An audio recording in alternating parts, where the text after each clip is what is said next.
Assalamu alaikum students. Welcome to your mathematics class. We are going to continue our exercise 7.3. Ninth and 10th part of question number 1 will be solved in this lecture. Question number 1 is solve the following equations. Part 9 states 2 over x square minus 1 minus 1 over x plus 1 equals to 1 over x plus 1.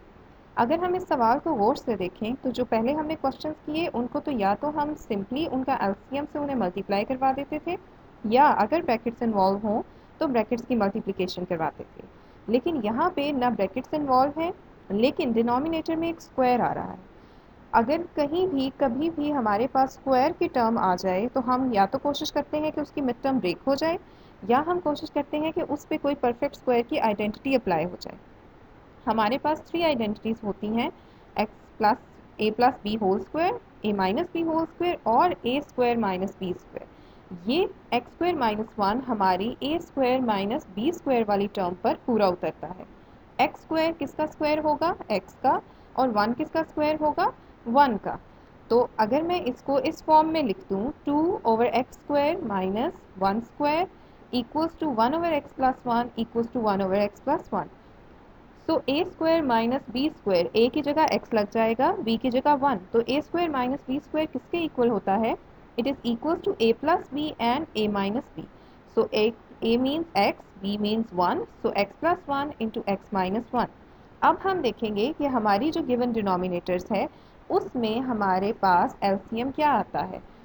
याद रखिएगा जब भी कभी हमारे denominator में square की term आ जाए तो पहले हम उसको सॉल्व करेंगे।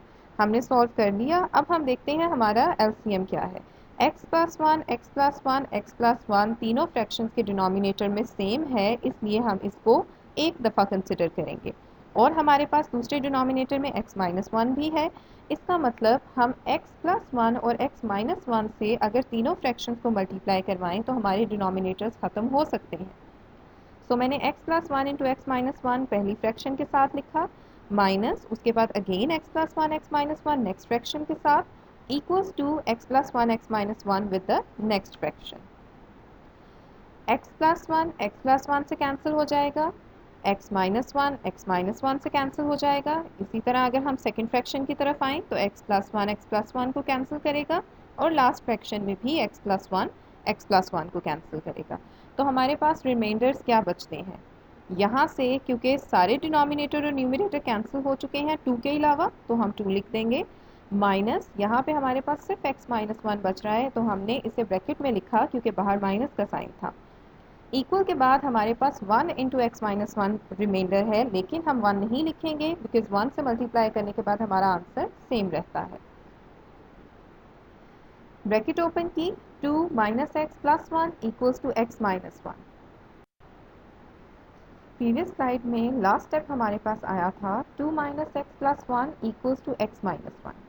2 प्लस वन हमारे पास 3 हो जाएगा और minus one as it is रहेगा equal to x plus one. मैंने आपको पहले भी बताया था हम सारे वेरिएबल्स नॉर्मली लेफ्ट साइड पर ले जाते हैं और non variable terms right side पर। So minus x and this plus x will also become minus x, plus three दूसरी तरफ जाकर हमारा माइनस थ्री हो जाएगा। Answer will be minus two x equals to minus four. It will become x equals to minus 4 over minus 2, so the value of x will be 2. To prove that this value of x is correct, we have to place 2 instead of x in the given equation. हमारे पास given equation ये है, यहाँ जहाँ जहाँ x लिखा है वहाँ वहाँ मैं 2 से replace कर दूँगी। So x square will become 2 square, x plus 1 will become 2 plus 1 and again x plus 1 will become 2 plus 1. यहाँ पे 2 का स्क्वायर ओपन करेंगे और इन दोनों फ्रैक्शंस में हम 2 plus 1 को ऐड कर लेंगे। 2 over 4 minus 1 is minus 1 over 3 equals to 1 over 3. So it will become 2 over 3 minus 1 over 3 equals to 1 over 3. As the two fractions are same, तो हम इसको simply minus कर सकते हैं या LCM में लिख के minus कर सकते हैं। So हमारे पास 1 over 3 equals to 1 over 3 आ गया, which is true. तो अगर हमारी ये step true है तो इसका मतलब कि हमारा जो given answer था x का that is correct, which is 2. So I have written 2 in the solution set. Coming to the next part of question number 1, which is part 10. Part 10 is 2 over 3x plus 6 equals to 1 over 6 minus 1 over 2x plus 4, where x is not equal to 2. x is not equals to 2 का मतलब है कि हमारा answer 2 नहीं आना चाहिए x का। Again ये क्वेश्चन भी बाकी सारे क्वेश्चन से थोड़ा सा डिफरेंट है। यहाँ पर हमारे पास डिनोमिनेटर में स्क्वायर की टर्म तो मौजूद नहीं है, लेकिन हमारे डिनोमिनेटर्स को अगर देखा जाए तो हम देख सकते हैं कि यहाँ से हमारा कॉमन आता है। 3x प्लस 6 में से भी कॉमन आता है, 2x प्लस 4 में से भी कॉमन आता है। तो अगर हमारी कोई टर्म कॉमन आती हो डिनोमिनेटर पर तो हम उसे कॉमन भी ले लेते हैं। सिंपल कहने का मतलब ये है कि डिनोमिनेटर्स पे अगर कोई सोल्यूशन कभी पॉसिबल होता है तो हमने पहले डिनोमिनेटर पर वो सोल्यूशन करना होता है। सोल्यूशन करने के बाद हमने एलसीएम के स्टेप पर आना होता है। जैसे प्रीवियस लेक्चर में अगर ब्रैकेट्स थी तो हमने सोल्यूशन ब्रैकेट्स का किया। लास्ट 9th पार्ट में डिनोमिनेटर में स्क्वायर था तो हमने स्क्वायर का फॉर्मूला अप्लाई किया। यहाँ पर डिनोमिनेटर्स में कॉमन लेना पॉसिबल है तो पहले हम कॉमन लेंगे।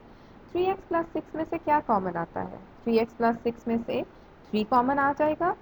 सो यहाँ हमने 3 को कॉमन लिया, यहाँ से 3 बाहर है तो x बच गया। 6 हाउ मेनी टाइम्स 6? 3 2 टाइम्स 6, तो हम ब्रैकेट में 2 लिखेंगे। इसी तरह अगर हम थर्ड फ्रैक्शन की तरफ आएँ तो 2 प्लस 4 में से 2 कॉमन आएगा, ब्रैकेट में हमारे पास x प्लस 4 रह जाएगा।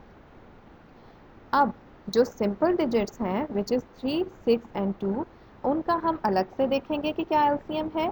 और x प्लस टू क्योंकि सेम है तो हम x प्लस 2 को एक बार इस्तेमाल करेंगे मल्टीप्लिकेशन में। 3 6 और 2 का क्या एलसीएम होगा? 3 6 और 2 का एलसीएम 6 ही होगा। सो इसका मतलब हम अपनी तीनों फ्रैक्शंस को 6 इंटू एक्स प्लस 2 से मल्टीप्लाई कर देंगे। पहली फ्रैक्शन को 6 इंटू एक्स प्लस 2 से मल्टीप्लाई किया, इक्वल के बाद 1/6 को भी मल्टीप्लाई किया और -1/2 इंटू एक्स प्लस 2 को भी मल्टीप्लाई किया। x प्लस 2 और x प्लस 2 तो फुली कैंसल्ड हो जाएंगे। अगेन आगे हमारा 6 6 से फुल कैंसलेशन करेगा और x प्लस 2 से फुल कैंसलेशन करेगा। अब हम आ जाते हैं 3 और 6 पर। 3 2 टाइम्स 6, सो इसका मतलब यहाँ का 2 और ये 2 हमारे पास बच गया। यहाँ पे हमारे पास सिर्फ x प्लस 2 बचा क्योंकि 1 लिखने की ज़रूरत नहीं है। यहाँ पे अगर हम 2 और 6 की कैंसलेशन करें और माइनस एज इट इज़ रहने दें तो 2 6 3 टाइम्स 6, 1 नहीं लिखेंगे क्योंकि 3 1 से मल्टीप्लाई करने के बाद भी 3 ही रहेगा। 2 इंटू 2 हमारे पास 4 आ गया, x -1 हो गया, प्लस 2 -3 -1 आ जाता है। यहाँ पर मैं -1 को दूसरी साइड पर ले जाती हूँ which will become 4 + 1 equals to x। ये बन जाएगा 5 इक्वल्स टू x, या अगर मैं इक्वेशन को सीधा करके लिख दूँ तो हमारे पास x का आंसर 5 आ जाएगा।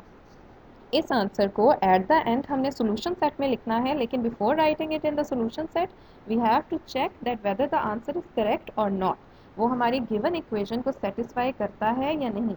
अब जब हम गिवन इक्वेशन लेंगे तो उसमें हम x is not equals to 2 नहीं लेंगे। हमें क्वेश्चन में था कि x का आंसर 2 नहीं आना चाहिए, तो यस हमारा x का आंसर 2 नहीं आया। सो हम अपने जो आंसर हमारा आया उसे गिवन इक्वेशन में पुट करके चेक का स्टेप परफॉर्म करेंगे। गिवन इक्वेशन ये थी, इसमें जहाँ भी x है वहाँ मैंने उसको 5 से रिप्लेस कर देना है। सो 3 इंटू 5 एंड 2 इंटू 5 बन जाएगा।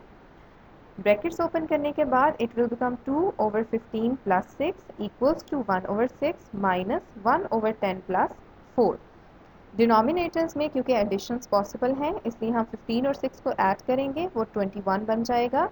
10 और 4 को ऐड करेंगे वो 14 बन जाएगा। तो यहाँ हमारे पास 3 फ्रैक्शंस आ गई, 2/21, 1/6 एंड 1/14। अगेन हम देखेंगे कि 21, 6 और 14 का एलसीएम क्या बनता है। वो एलसीएम हमारे पास बनता है 42। 42 को हम तीनों फ्रैक्शन से मल्टीप्लाई करा देंगे। अगर आपको इस तरह से एलसीएम नहीं लेना आता तो आप अपनी राइट साइड का एलसीएम लेकर क्रॉस मल्टीप्लिकेशन भी करवा सकते हैं। कोई भी मेथड आप सॉल्व करें, यूज़ करें, लेकिन उस मेथड को करेक्ट होना चाहिए और एट द एंड हमारा आंसर भी करेक्ट आना चाहिए। तो मैंने एलसीएम लिया इन तीनों का और मेरा एलसीएम आ गया 42। मैं 42 को फर्स्ट फ्रैक्शन से, सेकंड से और थर्ड तीनों से मल्टीप्लाई कराऊंगी। 21 2 टाइम्स 42 होता है, सो 2 इंटू दिस 2। 6 7 टाइम्स 42 होता है और 14 3 टाइम्स 42 होता है। 2 into 2 is 4 and 7 minus 3 is also 4। तो हमारा आंसर आ गया 4 equals to 4 which is true because answer को वैल्यू ऑफ एक्स को अप्लाई करने के बाद गिवन इक्वेशन में हमारी इक्वेशन सेटिस्फाई हो गई है। तो आफ्टर जब हमारे पास इक्वेशन सेटिस्फाई हो जाती है तो हम अपने आंसर को सोल्यूशन सेट में लिख देते हैं। हमारा आंसर 5 था, so solution set is in the curly bracket we have written 5।